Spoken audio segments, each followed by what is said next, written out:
반갑습니다. 나동원 목사입니다. 이번 11강에서는 창세전을 다룹니다. 창세전은 천지창조 이전을 이룹니다. 창세전의 일을 다루는 이유는 성경에 결론이 언급되고 있는 종말론이나 요한계시록의 바른 이해에 있어서 매우 중요하기 때문에 그렇습니다. 그리고 특히나 요한계시록 4장을 이해하는 데 매우 중요합니다.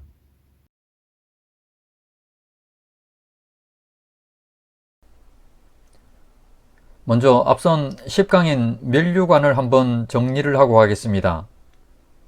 면류관인 스테파노스는 꽃으로 장식된 화관이었습니다. 그리고 경기에 승리한 승리자에게 수여되는 그런 승리자의 관이기도 했습니다. 이 면류관은 왕이 쓰는 디아데마인 왕관과는 구별되는 것이었습니다.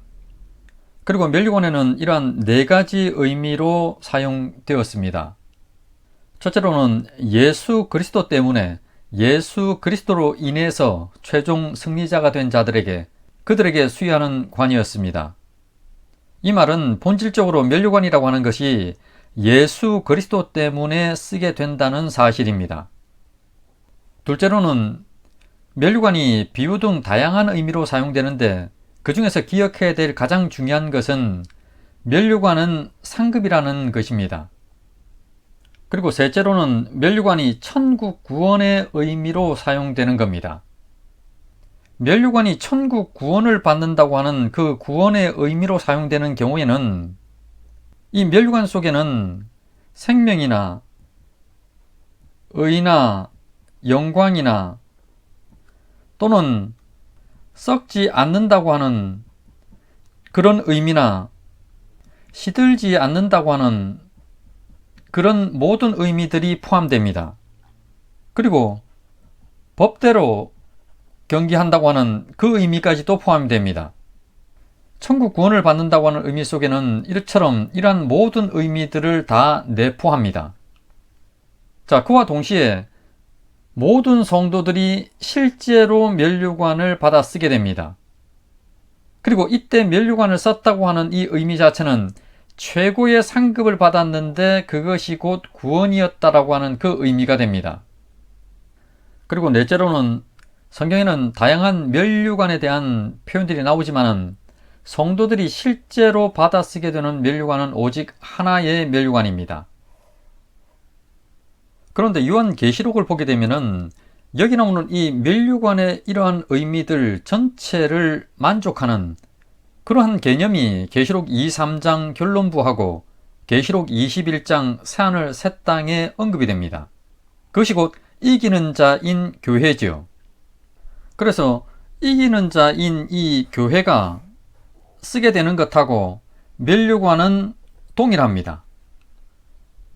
당연히 이기는 자인 교회가 이기는 자의 관인 승리자의 관을 쓰게 되는 거죠. 그러다 보니까 이기는 자인 교회가 받게 되는 이러한 상급들, 7교회가 받게 되는 이 상급들하고 면류관의 의미가 사실상은 같습니다. 특히 이 중에 보면은 한 가지 오해를 하는 경우가 있는데 바로 서머나 교회가 받는 생명의 면류관입니다. 여기서의 이 생명의 면류관은 생명인 면류관이죠. 면류관의 의미 속에는 생명의 면류관도 있고 의의 면류관도 있고 영광의 면류관, 썩지 않을 면류관, 그 외에도 천국 구원이라든지 다양한 의미가 포함됩니다. 그 중에서 이 서머나 교회는 생명이라고 하는 것을 받게 된다 하는 의미, 그러니까 면류관 전체의 부분적인 의미, 생명의 면류관이라고 하는 부분적인 의미로서 사용되고 있는 겁니다. 전체적으로 보면은 이 면류관하고 이기는 자인 교회가 받게 되는 이 상급하고는 같은 의미죠. 그래서 계시록 4장을 보게 되면은 교회의 대표인 24장로들이 엎드려서 각자의 면류관을 벗어서 하나님께 올려드리죠. 여기서의 이 면류관이 지닌 의미 속에는 이기는 자들의 그 모든 것들이 함축적으로 포함되어 있는 그런 개념입니다. 그래서 벗어서 하나님께 올려드리는 그 면류관의 의미 속에는 내가 예수를 믿게 되고 구원을 받게 되고 회개함으로 죄사함을 받게 되고 이후에 믿음으로 살게 되고 넘어졌을 때 회개하면 하나님께서 사함을 허락해 주시고 또 수많은 일들 가운데서 인내한 모든 것들과 견딘 그 모든 것들과 주를 위해서 애쓰고 수고하고 땀 흘리고 했던 그 모든 것들, 주님의 칭찬과 연단과 그 모든 것들이 바로 이 면류관에 함축되어 포함되어 있는 것이고, 오직 이 면류관이 하나님의 은혜였다고 하는 그러한 고백이죠. 이 면류관은 이기는 자인 교회가 받아 쓰게 되는 겁니다. 이번 11강에서는 창세전을 다룹니다. 그런데 이런 의문이 들 수 있습니다. 종말론과 요한계시록을 다루는 데 있어서 창세전을 왜 알아야 하는가 하는 겁니다. 그리고 성경에서도 거의 언급이 없는 것이 왜 필요한가 하는 질문입니다. 이 요한계시록은 성경의 결론부를 다룹니다. 이처럼 성경의 결론부를 다루려고 하다 보니까 성경의 모든 내용이라든지 전반적인 흐름의 이해를 필요로 합니다. 당연히 성경의 전반적인 내용하고 이 결론은 일치해야 되죠. 그런데 문제는 우리는 창세기를 서론부로 알지만은 실상은 본론부의 시작으로 볼 수 있습니다. 그러니까 하나님의 계획이라고 하는 관점에서 보면은 이것을 서론, 본론, 결론으로 이렇게 나누어 보면은 이 본론부의 이 시작 부분이 창세기서입니다. 그래서 실질적으로 하나님께서 우주를 창조하시고 인간을 만드시고 사탄의 미혹을 통해서 범죄라고 하는 것이 시작되는 이야기는 본론부의 시작입니다. 그러다 보니까 이 서론부에 해당하는 내용들이 있죠. 왜 하나님께서 천지 창조를 하게 되었고 에덴 동산에 있었던 이 뱀인 이 사탄은 왜 그곳에 있었는가 하는 겁니다. 그리고 선악과를 왜 일부러 에덴 동산에 두면서 먹으면 죽는다고 이렇게 하신 이유 등을 알 길이 없습니다. 그래서 창세기서를 읽는 많은 사람들은 의문을 품죠. 아니, 천지 창조를 하신 이후에 에덴 동산에 사탄도 선악과도 없었으면은 전혀 죄 지을 일이 없는데 문제될 것이 전혀 없는 거 아닌가? 자, 이런 의문을 품게 되는 겁니다. 자, 이러한 의문들을 왜 품을 수밖에 없냐고 그러니까 창세기서의 시작은 본론부의 시작입니다. 이 본론부라고 하는 것은 인간이 지은 이 죄 때문에 이 죄의 문제를 해결하는 것이 바로 예수 그리스도죠.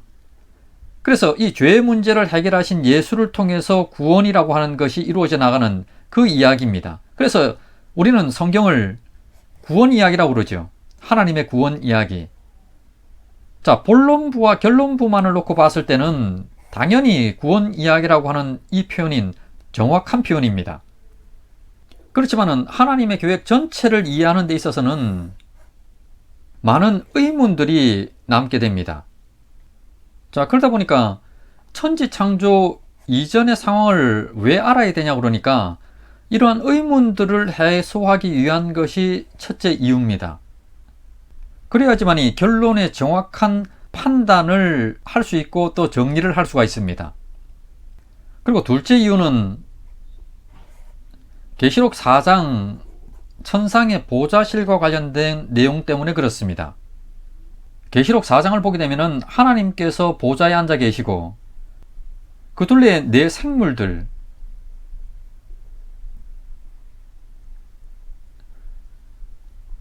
그리고 그 밖에 24장로들의 보좌가 있습니다. 또 그 밖에는 수많은 천사들이 있죠.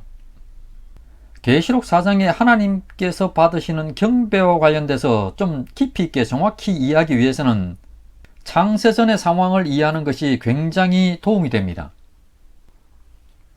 그리고 셋째로는 계시록 21, 2장에 나오는 새하늘 새 땅을 이해하는 데도 굉장히 필요합니다.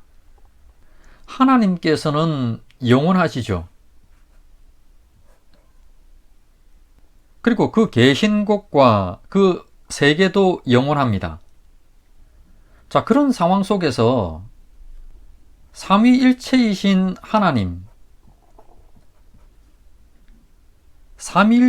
하나님께서 물질로 이루어진 세상을 창조하셨습니다. 천지 창조로부터 그리스도의 재림 심판까지 그리스도를 중심으로 한 인류 역사의 전 과정입니다.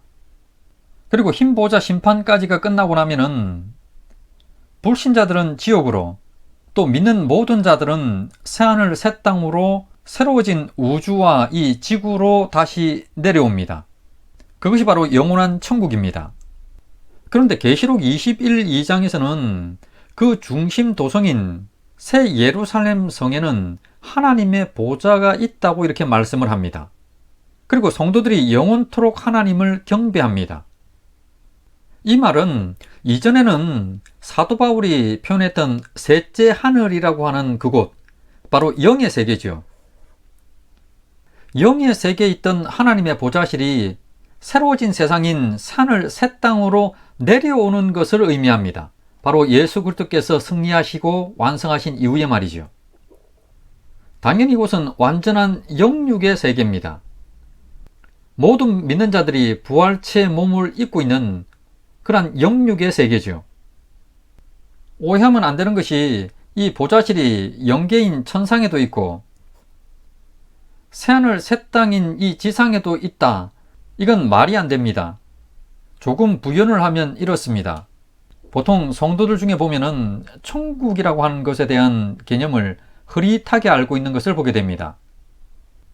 그러니까 이 우주라고 하는 곳,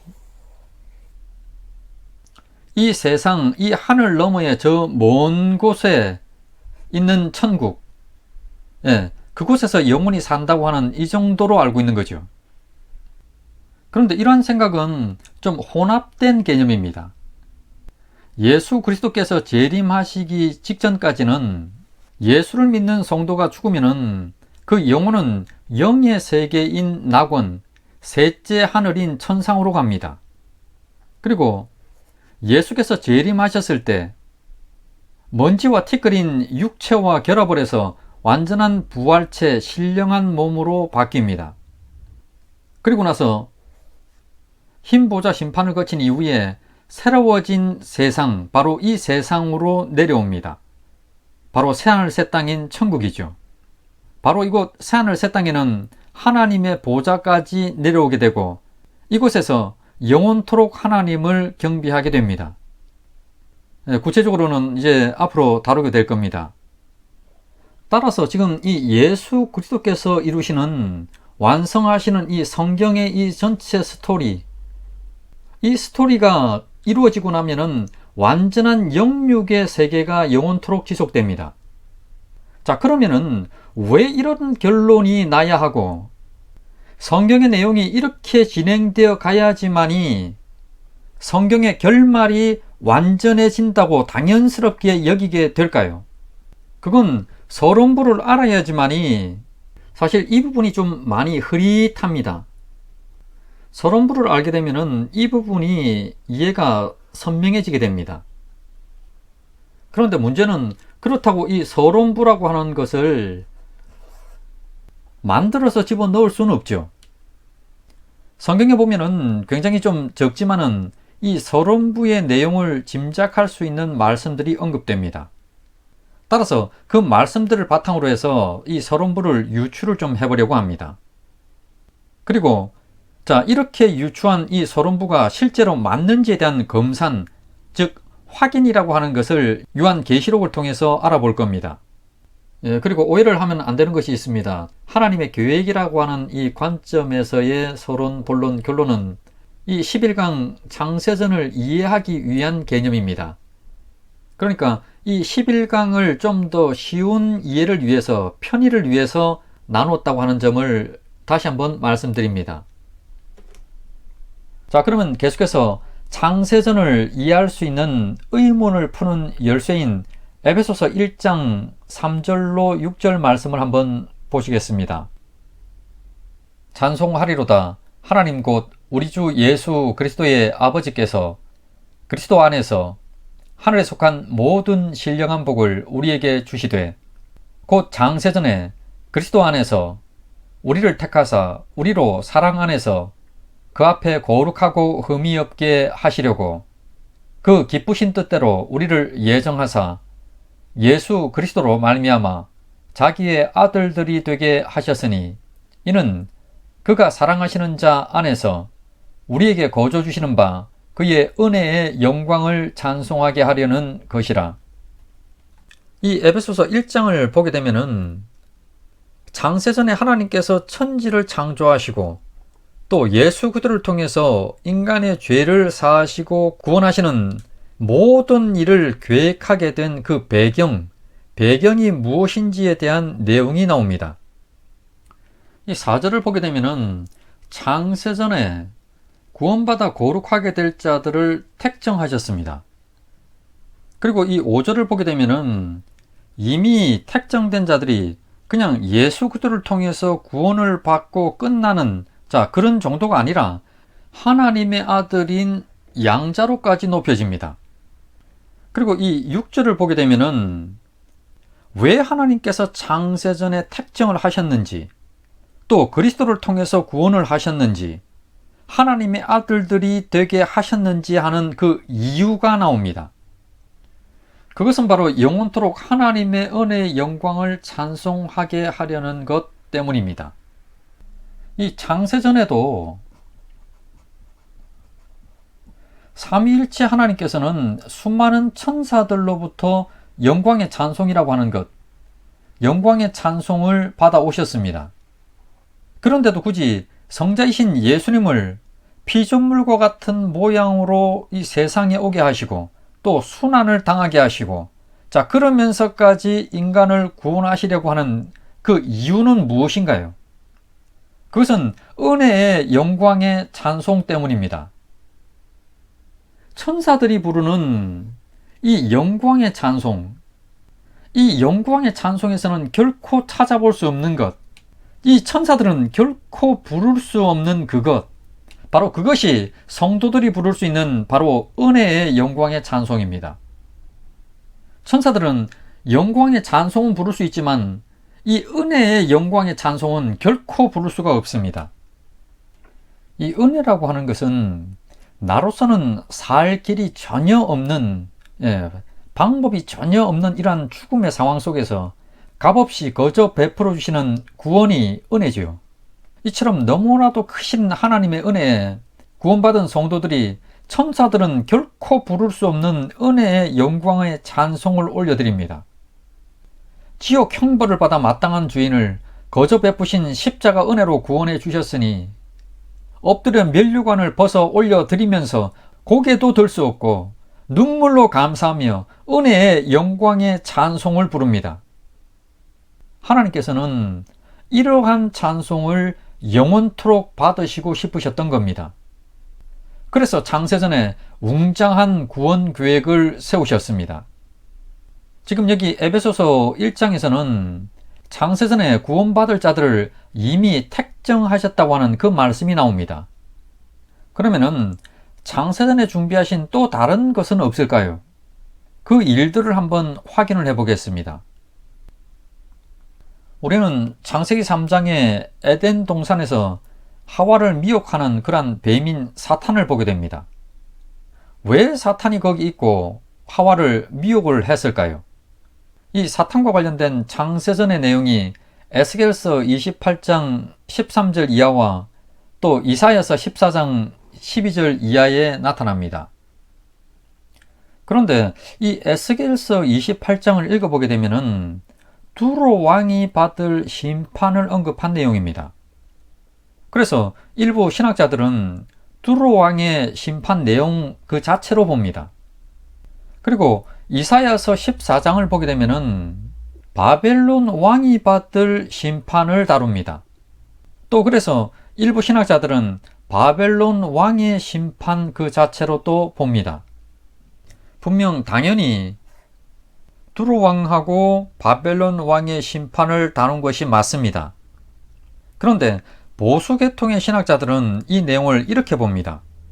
두로 왕하고 바벨론 왕의 심판을 다루면서 하나의 예시를 보여준 겁니다. 그러니까 뚜로 왕과 바벨론 왕도 창세전에 심판을 받았던 사탄처럼 너희도 심판받을 것이라고 하는 것을 보여주는 겁니다. 자, 그러면 먼저 에스겔서 28장 13절로 16절 말씀을 한번 보겠습니다. 내가 옛적에 하나님의 동산 에덴에 있어서 각종 보석 곧 홍보석과 황보석과 금강석과 황옥과 홍만호와 창옥과 청보석과 남보석과 홍옥과 황금으로 단장하였으며 내가 지음을 받던 날에 너를 위하여 소고와 비파가 준비되었도다. 너는 기름 부음을 받고 지키는 그룹임이여 내가 너를 세우매 내가 하나님의 성산에 있어서 불타는 돌들 사이에 왕래하였도다. 내가 지음을 받던 날로부터 내 모든 길에 완전하더니 마침내 내게서 불의가 드러났도다. 내 무역이 많으므로 내 가운데 강포가 가득하여 내가 범죄하였도다. 너 지키는 그룹아, 그러므로 내가 너를 더럽게 여겨 하나님의 산에서 쫓아냈고 불타는 돌들 사이에서 멸하였도다. 자, 여기 13절을 보게 되면은 하나님의 동산 에덴이 나옵니다. 물론 이건 창세기 2장의 에덴 동산이 아닌 천상을 말합니다. 자, 여기 보면은 하나님의 동산 에덴도 나오고 또 하나님의 성산도 나오고 또 하나님의 산도 나옵니다. 이는 모두가 동일한 천상을 말합니다. 그리고 이 에덴이라고 하는 단어의 의미는 기쁨, 즐거움이라고 하는 의미이기 때문에 하나님께서 계신 곳이 바로 그런 곳, 에덴인 곳, 기쁨이고 즐거움이 있는 바로 그곳이라고 하는 그 표현입니다. 그러니까 에덴 동산으로서의 우리가 알고 있는 그 의미는 아닙니다. 그리고 지금 여기 언급되고 있는 이 사탄, 물론 아직은 이제 이 13절, 14절 상황에서는 아직은 이제 범죄하기 전에 사탄의 모습입니다만은 여기 나오는 이 사탄을 그룹이라고 이렇게 표현하고 있습니다. 그룹도 이제 천사의 한 일종이면서 계시록 4장에 보면은 네 생물들이 나오는데 이들이 그룹이고 스랍입니다. 이와 관련된 자세한 것들은 계시록 4장을 다루면서 자세히 언급될 겁니다. 이 사탄은 그러니까 천사장 중에 하나입니다. 지금 여기 보면은 사탄이 각종 보석들로다가 이렇게 단장을 했다고 이렇게 말씀이 나옵니다. 원래 이 보석이라고 하는 것들은 하나님의 특성을 나타내는 표현들입니다. 그리고 그 하나님을 닮은 자들이 성도들이죠. 그래서 계시록 21장에서는 성도들을 12보석으로 이렇게 상징합니다. 그런데 지금 여기 13절에서 사탄을 보석으로 치장했다고 이렇게 말씀이 나옵니다. 그리고 13절 뒤에 보면은 너를 위해서 소고와 비파가 준비되었다고 이렇게 말씀합니다. 이는 사탄이 악기와 찬양으로 쓰임을 받을 것을 나타냅니다. 그런데 이제 요한계시록의 결론부를 보게 되면은 영원토록 찬송으로 하나님을 섬기는 자들은 성도들입니다. 바로 영원토록 왕노릇하는 거죠. 그리고 앞에 에베소서 1장에서도 택정된 자들이 영원토록 하는 일이 찬송으로 하나님을 섬기는 일입니다. 자, 여기서 머릿속으로 뭔가 좀 큰 그림이 맞춰지려고 하는 그런 느낌이 안 드시나요? 계속 보겠습니다. 14절을 보게 되면은 이 사탄은 기름 부음을 받았습니다. 우리가 알고 있듯이 실상은 성도들이 성령으로 기름 부음을 받게 되는데 지금 보면은 창세전에 사탄이 기름 부음을 받았습니다. 지금까지 지금 이 13절로부터 언급되는 이 상황들을 보게 되면은 창세전의 사탄의 모습은 지금의 성도들과 매우 유사합니다. 그런데 그 과정이 정반대죠. 뭐냐면 이겁니다. 성도들은 처음에는 전부 다가 죄인이었습니다. 그런데 이런 죄인들이 예수 그리스도의 십자가 보혈로 죄사함을 받게 되고 이후에 성령으로 기름 부음을 받아 거듭나게 되고 구원을 받게 되죠. 자, 그러면은 사탄이라고 하는 존재는 그럼 어떤가 한번 보겠습니다. 이 14절을 보면은 14절 뒤에 보면은 불타는 돌들 사이에 왕래하였도다라고 하는 말씀이 나옵니다. 이 불타는 돌이 도대체 뭘까요? 이 불타는 돌들의 의미는 찬란한 보석들입니다. 불탄다는 말은 찬란히 빛이 난다고 하는 이런 표현이고, 성경에서 돌은 보석들을 돌로 이렇게 번역을 합니다. 그리고 왕래한다는 것은 창세기 3장 8절에 보면은 하나님께서 에덴 동산을 거니셨다라고 하는 그 표현에도 이것이 사용되었습니다. 따라서 불타는 돌들 사이에 왕래했다고 하는 것은 하나님께서 계신 천상에서 거닐었다고 하는 그 의미입니다. 그리고 15절을 보게 되면은 처음에는 완전했던 이 사탄이 이후에 불의가 드러나게 됩니다. 그리고 이어서 16절을 보게 되면은 내 무역이 많음으로 내 가운데 강포가 가득하여 내가 범죄하였도다. 너 지키는 구루바.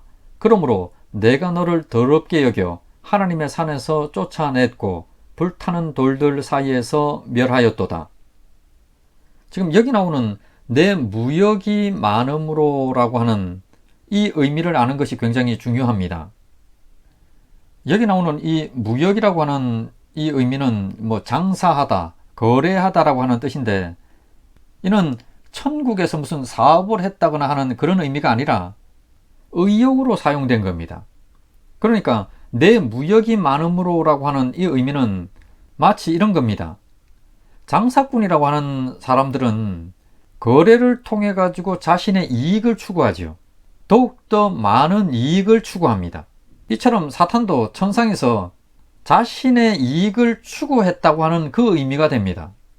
그러니까 천상에서의 직분이라고 하는 것, 사탄이 받았던 이 하나님을 경배하고 찬송하고 하는 이러한 직분이라고 하는 것을 받았는데, 이 직분을 행하는 데 있어서 진실로 하나님께 영광 돌리는 이것이 아니라 자신의 이익, 자신의 영광만을 추구했다고 하는 그런 의미가 되는 겁니다. 따라서 사탄이 무역이 많았다고 하는 의미 속에는 사탄이 자신의 것들만을 많이 챙겼다고 하는 이 의미가 되는 겁니다. 그러니까 뭐죠? 범죄입니다. 그래서 내 무역이 많음으로 내 가운데 강포가 가득하여 내가 범죄하였도다라고 하는 말씀이 나오는 겁니다. 그리고 여기 보면은 이 사탄을 너 지키는 구루바라고 이렇게 표현하고 있습니다. 계시록 4장에 보면은 네 생물들이 나오는데, 이들은 하나님의 보좌 가장 가까운 데서 하나님을 찬송하고 또 하나님을 지키는, 호위하는 그런 일을 합니다. 그리고 성막 지성소 안에 보면은 언약궤가 있죠. 그 언약궤 덮개인 속죄소에 두 그룹들이 있고 그들이 속죄소를 지키는 역할을 합니다.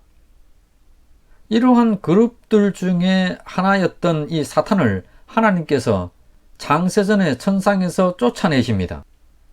어떻습니까? 지금 이 사탄과 이 성도들은 모습이 정반대입니다. 성도들은 처음에 죄인이었다가 이들이 예수 그리스도를 통해서 성령으로 기름 부음을 받고 인침을 받아 구원에 이르게 됩니다. 그 구원은 결국 하나님의 성산인 바로 천국에 들어가는 것이죠. 그리고 영원토록 찬송으로 하나님께 영광을 올려드립니다. 반면에 이 사탄이라고 하는 존재를 보면은 처음에 이들이 있었던 곳은 천상입니다. 그리고 기름 부음을 받은 그런 존재로 해서 창조가 되어집니다. 그리고 사탄은 찬송으로 쓰임을 받기 위해서 창조되었습니다. 그렇지만은 자신의 영광만을 쫓았고 그리고 범죄자가 되었습니다. 이후에는 천상에서 쫓겨나 버렸습니다. 성도들의 모습과는 정반대죠. 그러면은 이 사탄의 이 죄라고 하는 것과 관련해서 좀 더 한번 깊게 알아보겠습니다. 바벨론 왕이 받을 심판이 언급되고 있는 이사야 14장 12절로 15절 말씀을 한번 보겠습니다. 너 아침의 아들 계명성이여 어찌 그리 하늘에서 떨어졌으며 너 열국을 엎은 자여 어찌 그리 땅에 찍혔는고 내가 내 마음에 이르기를 내가 하늘에 올라 하나님의 뭇별 위에 내 자리를 높이리라 내가 북극지폐 산 위에 앉으리라 가장 높은 구름에 올라가 지극히 높은 이와 같아지리라 하는도다. 그러나 이제 내가 스올 곧 구덩이 맨 밑에 떨어짐을 당하리로다. 이 12절을 보게 되면은 너 아침의 아들 계명성이라고 이렇게 사탄을 표현을 합니다. 이 계명성은 라틴어로는 루시퍼죠. 빛을 가져오는 자. 1차적으로는 바벨론 왕을 나타내지만은 본질적으로는 이 사탄을 의미합니다. 그리고 이 13절을 보게 되면은 내가 북극지폐 산 위에 앉으리라고 하는 이 말씀이 나옵니다. 자, 여기 나오는 이 북극지폐 산이라고 하는 의미, 북극지폐의 산은 고대 이제 신들이 특정한 산 위에 모여서 어떤 지폐를 갖는다고 하는 어떤 신화적인 관념하고 이렇게 관련이 되는 경향이 있습니다.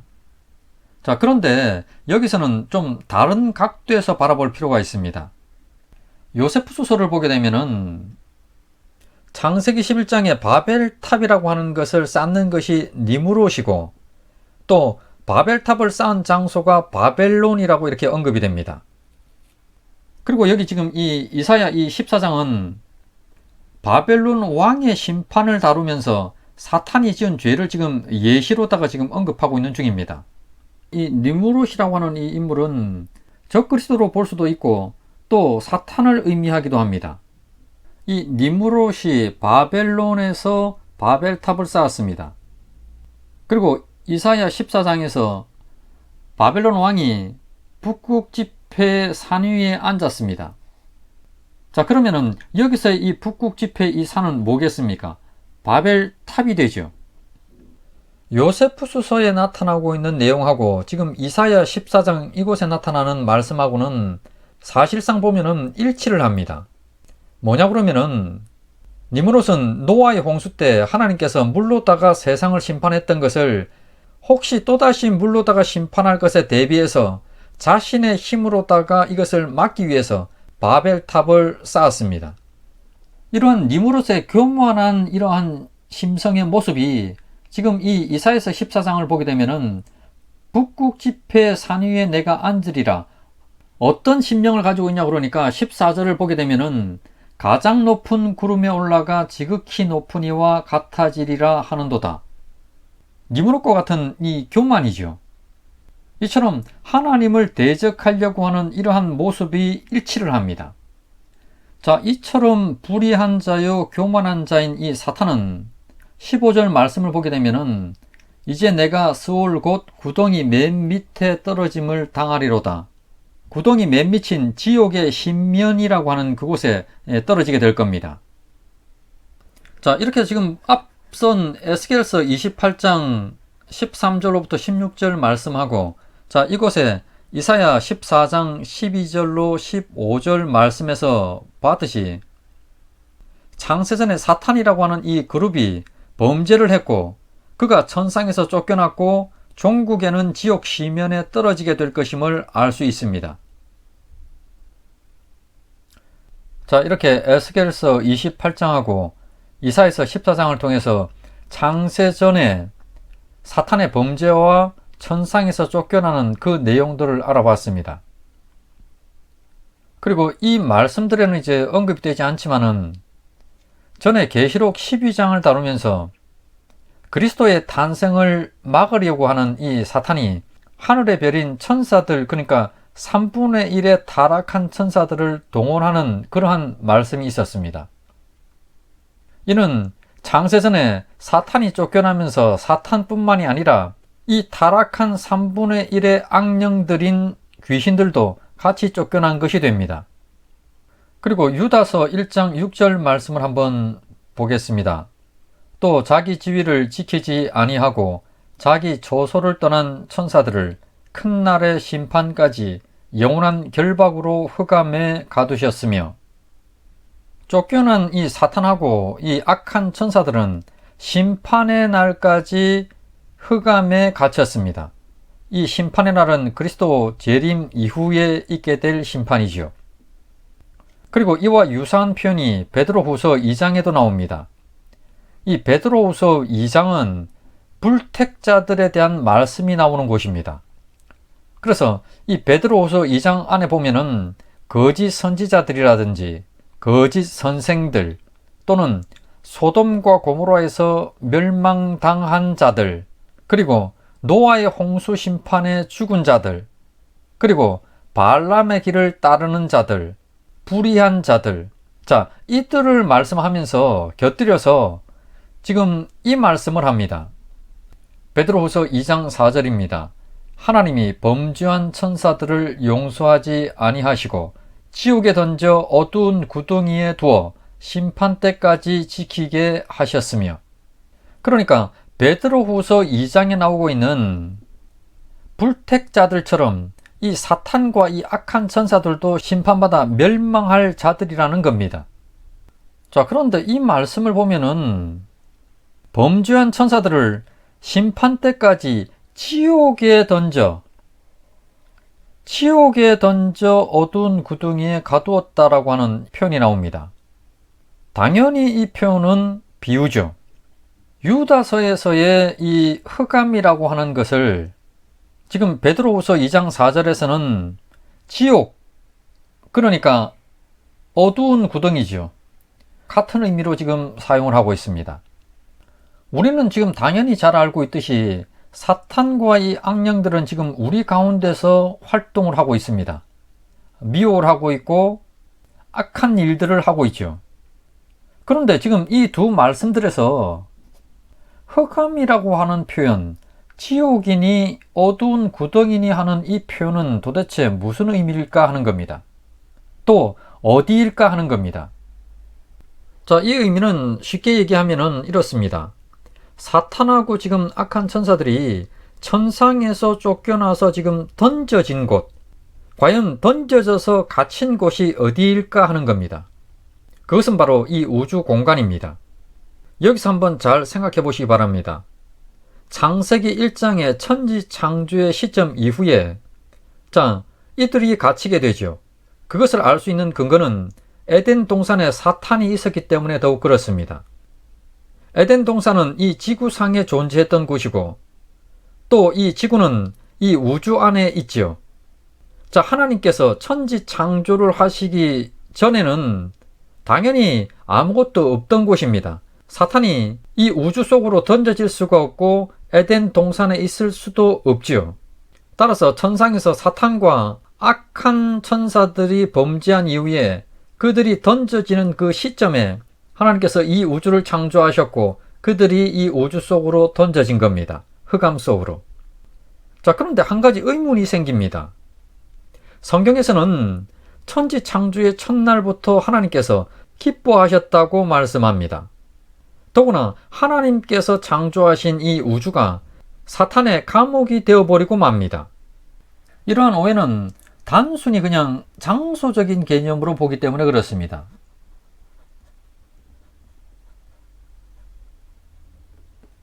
지금 여기 사탄을 흑암에 가두고 또 지옥이나 어두운 구덩이 속에 가두었다고는 이 표현 속에는 장소적인 개념뿐만이 아니라 영적인 개념도 같이 포함된 의미입니다. 일례로 들면은 우리가 이제 예수를 믿지 않는 사람들을 가리켜서 어둠에 있다고 이렇게 말하죠. 그리고 예수 믿는 자들을 비단에 거하는 자들, 또 생명 안에 하나님 안에 있다고 이렇게 표현합니다. 이러한 의미까지가 포함이 되는 겁니다. 그래서 태초에 하나님께서 창조하신 이 우주라고 하는 이곳은 하나님께서 그리스도 안에서 이루실 그것을 보시고 기뻐하신 것이고 또 선하신 창조요 그러한 우주입니다. 반면에 사탄에게는 심판의 날까지 결박된 공간이면서 또 동시에 어둠이고 지옥이죠. 그러니까 에덴 동산에 있었던 이 옛 뱀인 사탄은 그곳이 천국이 아니죠. 결박된 장소일 뿐입니다. 그러니까 하나님의 천지 창조와는 좀 구별되는 이러한 사탄과 관련해서 흑암, 지옥, 어두운 구덩이로서의 이러한 이 우주라고 하는 개념을 좀 이해할 필요가 있습니다. 그리고 한 가지 더 오해하면은 안 되는 것이 있습니다. 사탄이 천상에서 범죄에서 쫓겨나서 이 우주로 떨어졌고 감금이 되었습니다.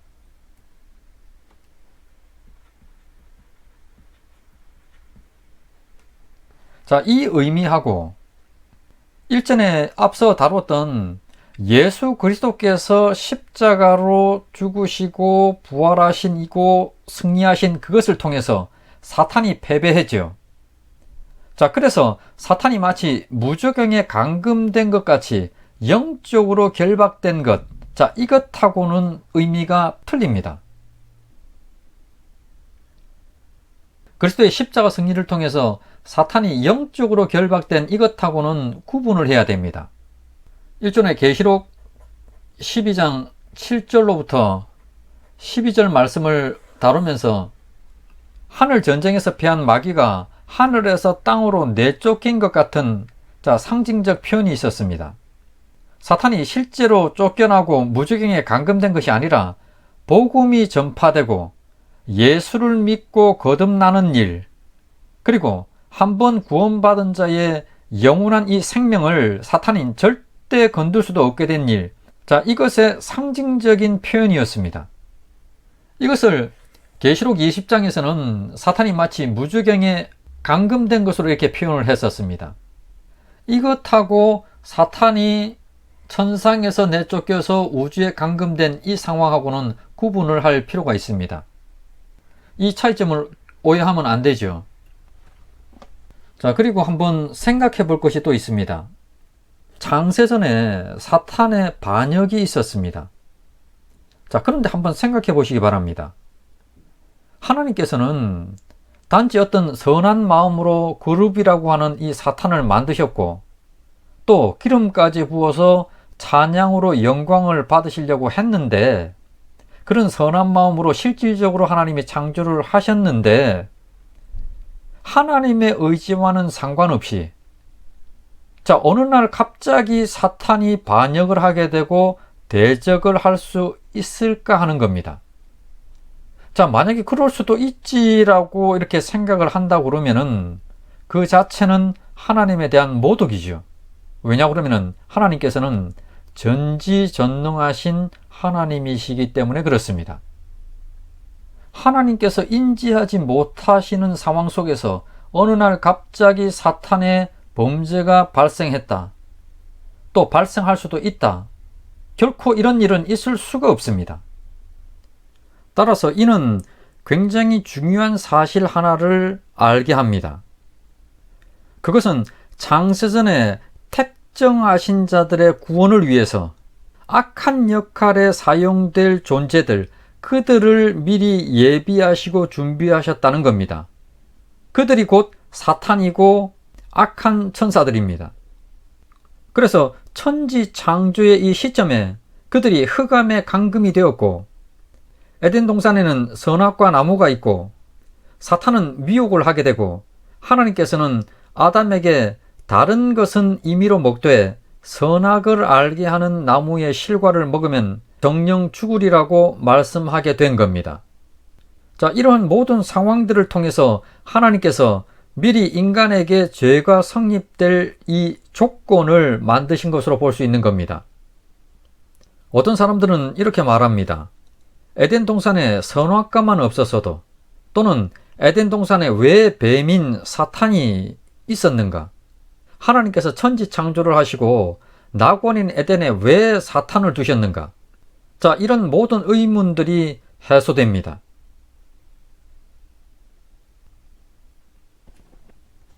자, 그러면은 정리를 한번 해보겠습니다.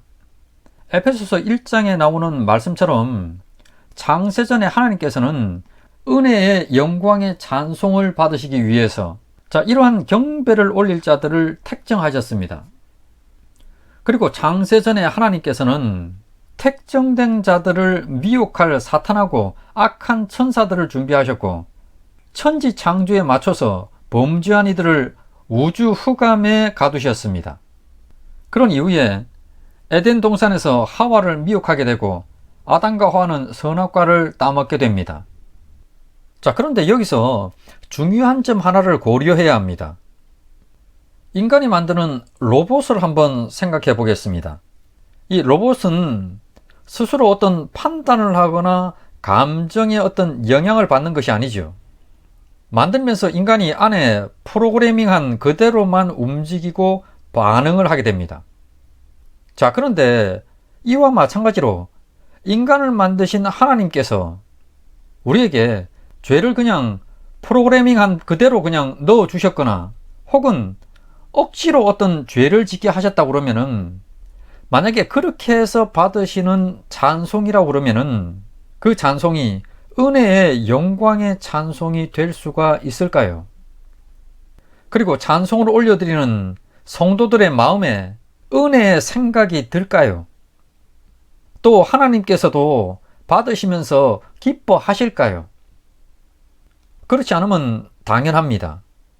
따라서 하나님께서는 크신 계획의 어떤 세부 사항으로 우리를 범죄로 미혹하는 마귀는 두셨지만은 그 미혹을 따를 것인가 또 따르지 않을 것인가 하는 그 선택을 인간들 스스로가 결정할 수 있게 하셨습니다.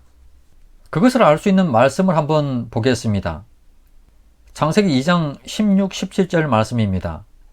여호와 하나님이 그 사람에게 명하여 이르시되 동산 각종 나무의 열매는 내가 임의로 먹되 선악을 알게 하는 나무의 열매는 먹지 말라.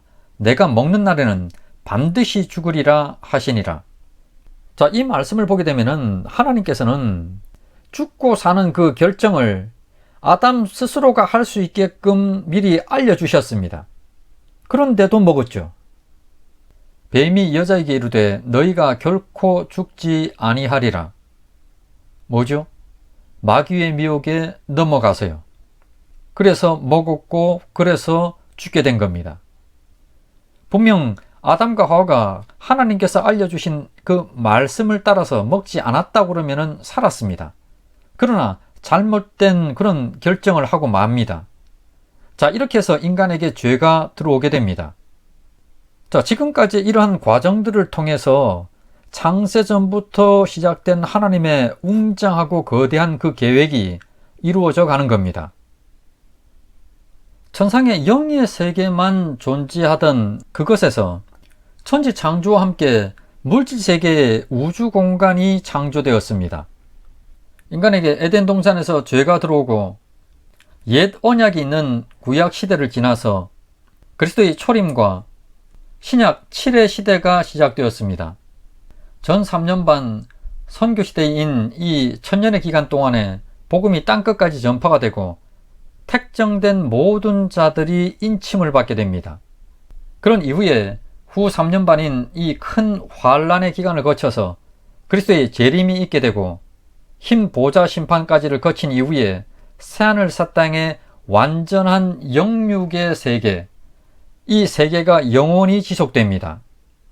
이 새하늘 새 땅인 천국에 하나님의 보좌가 있고 성도들은 영원토록 은혜의 영광의 찬송을 하나님께 올려드립니다. 자, 이렇게 해서 하나님의 창세전 모든 계획이 완성되고 이루어지는 겁니다.